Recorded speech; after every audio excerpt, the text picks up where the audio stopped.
Hunting can be a very enjoyable sport, but when you're out there and it's late at night and you're in the wilderness and something does not want you there, it can be extremely frightening.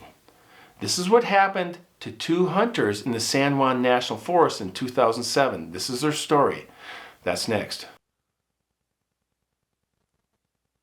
All right, you guys, I am in the cabin tonight. It is windy, rainy, and it's snowing up in the mountains, so I am really happy to be here tonight. Also, I got this photograph from one of our viewers. He sent this to me, and it is of the Patterson-Gimlin footage. This is Patty right here, the Bigfoot from 1967 of Roger Patterson and Bob Gimlin, and Bob Gimlin signed right here. Pretty cool.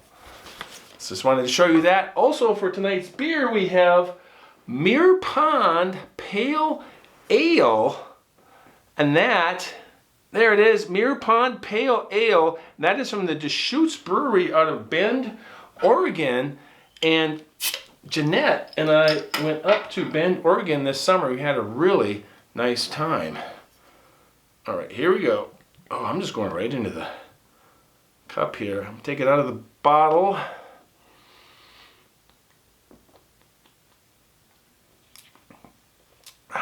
I can taste the pale ale. It's very bitter on the finish. I don't like that. It's kind of almost fruity on the finish, which I'm not sure I like that, but yeah, I don't like the finish on it. Definitely enjoy pale ales though. So yeah, that is the Mirror Pond Pale Ale. I don't think I like it very much, but it's got a great label. So there you go. Cheers. Okay, so I'm acquiring a taste for the pale ale. Okay, so our story takes place in October of 2007, and that is when Galen and Tonio were going to go deer hunting in the San Juan National Forest of southwest Colorado. Just great country, established as a national forest in 1905. 1.8 million acres of high desert mesas leading all the way to high alpine snow-capped peaks of the Colorado Rockies. Just wild and rugged country. Their plan was to get up early and get an early start and hunt that day. Galen comes out to his truck won't start. He's trying to figure it out. Tonio pulls up in his Tercel. They check it out. They both determine it looks like the battery is dead. He's in a one-car garage with his truck. There's no way to get Tonio's car next to him to jump start it, so they decided, okay, let's go to Tonio's house, load our gear in his truck. It's a little bit smaller truck, and drive out to the trailhead. They get to the trailhead for Potato Lake, and they decide, instead of staying at the trailhead that night after their hunt and then going back out the next morning, they decided, let's just take our backpacks, put our one-man tents in them, and we'll hike out to Potato Lake, set up a camp there. Then we can hunt this afternoon and first light the next morning. So they did that. They make their way out there to this Potato Lake, passing by aspen trees, meadows, beautiful views of the mountains. They get to this very scenic lake. It's stocked with trout. Big peak on the east side, or north side actually. It's called Potato Hill. Interesting, it's called Hill, and I looked the elevation up. It's 11,600 and something. That is not a hill, it's a mountain. So, and to the east of this lake, it drops off into this steep canyon called Lime Creek Canyon. And to the north of there, it kind of bowls out, goes up, and there's another bowl, and then there's the highway, and then there's peaks all around. Just really scenic. So they get out to this Potato Lake. They go up into the forest on the north side, and they set up their tents. They build a fire pit, and they go off into the forest and collect some firewood, bring it back to camp, break it up, make a really pretty good pile of firewood. Turns out Galen tells Tonio, I was really looking forward to sleeping in my truck. That's usually what I do, and I'm probably not going to sleep much tonight. I'll sit by the campfire. When I get really tired, I'm just going to turn in at that point. And so Tonio understood. They had their dinner. Tonio went to bed about 10:30.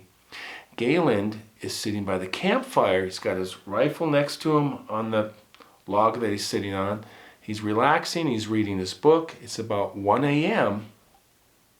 And he hears some movement directly to the north of them, north of their camp, up this slope in the forest. And it sounds like someone walking loudly. And at first, the sound, the actual sound, didn't sound really frightening because it sounded like Tonio when he was out there earlier that day gathering firewood. At one point, they kind of split up and he could hear Tonio walking around gathering firewood right in that area. But Tonio was sound asleep in his tent off to the left of the campfire. And so it was very concerning that there's something out there in the forest. So Galen gets up, goes over to Tonio's tent, crouches down, and he says, hey, Tonio. Tonio goes, what? What's wrong? He said, there's something in the forest just up the slope here. Tonio gets out of his tent. They both walk over to the campfire, and they turn, and they're listening. At first, it's quiet. They're both standing there facing the forest, fire's going behind them. And then they can hear this walking again, going back and forth, breaking branches, walking very casually, but sounded very large. And they both had flashlights. Galen reaches down, gets his headlight, shines it in the forest. Tonio has a mag light. He's shining it. He's looking all around. They don't see anything. They continue to hear this walking sound. It just sounds like somebody's just casually walking around the forest. It's really eerie and just totally out of context. There's nobody back there. There's nobody at this lake at all. And so they're listening, waiting, and then after about 15, 20 minutes, just quiet. Tonio says, it's probably a bear. Really don't know for sure, but it sounded like it's probably a bear or some predator or something. And then Galen agrees with him, and Tonio says, well, it's late. We're going to have a big day tomorrow. I got to get some sleep. So he goes back in his tent and goes to sleep. Galen's okay, and he goes and sits back by the campfire. 2 hours go by. He's reading his book. He's just not into sleeping on the ground. And especially after hearing something, he's not terrified. He's not frightened. He's just concerned. He's on alert. He's looking around. He's, ready, but he's not freaked out or anything. He's reading his book, and out of the corner of his right eye, he sees this flash of light that's almost like yellow-orange, and then he hears this thud about 15 to 20 feet on the other side of his campfire. And it sounded like a rock, a good-sized rock, was just thrown over his camp and landed. And immediately, this chill comes over him, and he stands up, and he just looks towards Tonio's tent this time, and he goes, Tonio! Tonio doesn't say a word. He unzips the tent, and he comes out, and he walks up to Galen, who's standing up in front of the campfire. And he says, what's wrong? And Galen says, it's back.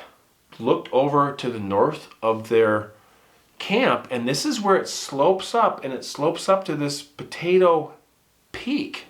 And they hear this movement again, going back and forth, but this time it stops, and then they hear it again on the east side, where it slopes down to this canyon, and they can hear movement over there, and it's like it's a different animal or whatever it is. And so they hear these simultaneously, these two things moving around, breaking branches, and then they hear another one to the north and west.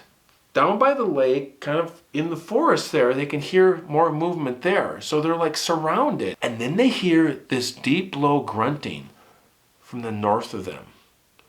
This kind of like that, but very powerful and big lungs, it sounded like. They both shined their flashlights into the forest, and it was like that triggered whatever was out there. The noises that were to the east of them, whatever it was, it sounded like it was running to the forest as fast as it could. It was like deliberately making as much noise as possible.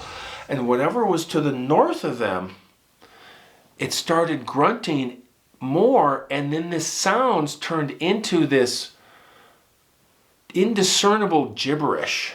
This sounded kind of like this kind of crazy, creepy Jabba the Hutt kind of thing going on out there. And what I know is that's called samurai chatter, this crazy, almost like communication. And the movement was happening around them, and these grunting and these sounds. And at one point, they had their backs to each other, and they're panning the flashlights around, and Tonio goes, there, there. And he saw a flash of movement between the trees when he was shining the flashlight, just for a few seconds. And Galen didn't see it. And they just felt surrounded, and they were terrified. And Galen said having the gun did not calm him at all. The fear that he felt was just over the top. He'd never felt fear like that before. And he felt like the enemy could see them, but they couldn't see out. They felt very vulnerable. This went on for 35, 40 minutes. They're just standing there looking around, listening to all this noise and the commotion. They kept feeding the fire and just waiting for the sun to come up.